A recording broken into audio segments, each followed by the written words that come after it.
Now your Storm Track 7 forecast on KWWL. Well, it's definitely slippery. We didn't necessarily get as much snow as some people predicted, but it is going to be on the tricky side.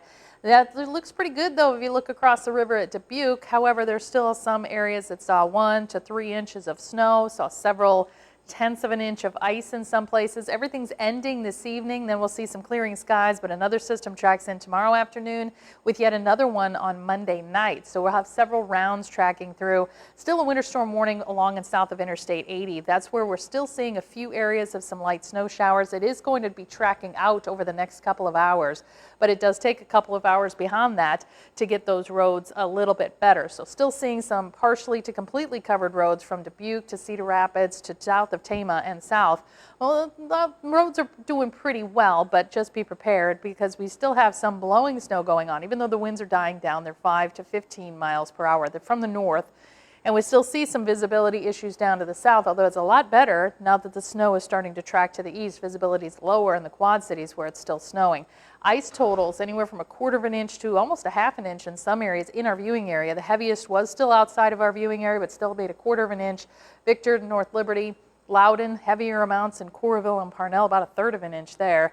Had snowfall totals of 2.5 inches in Waterloo, about 2 inches in Dubuque and Cedar Rapids, 1 to 2 inches in Iowa City. Now, some of these did include some sleet, and especially Cedar Rapids and Iowa City.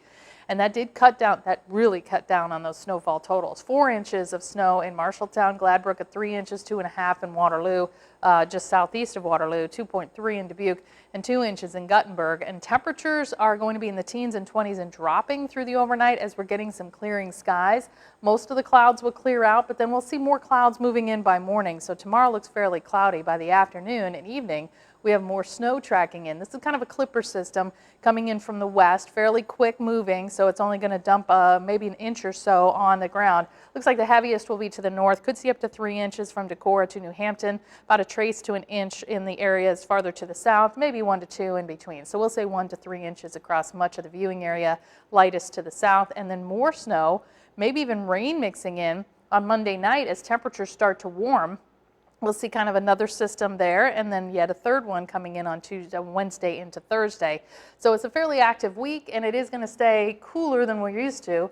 Snow is tracking out of the area this evening. We will see partly cloudy skies becoming mostly cloudy, lows around 10, so pretty close to normal. North winds of 5 to 15.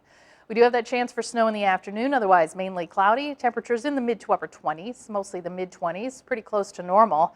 A little bit warmer than normal for Monday and Tuesday with highs in those mid 30s. Chance for some snow Monday night into Tuesday, another round Tuesday, probably afternoon through the nighttime hours. Could see some rain mixing in each time. Windy conditions on Wednesday causing some issues. Temperatures likely falling during the day on Tuesday and again on Wednesday, as highs will only be in the teens on Thursday. And yet another system tracking in as we head toward next weekend.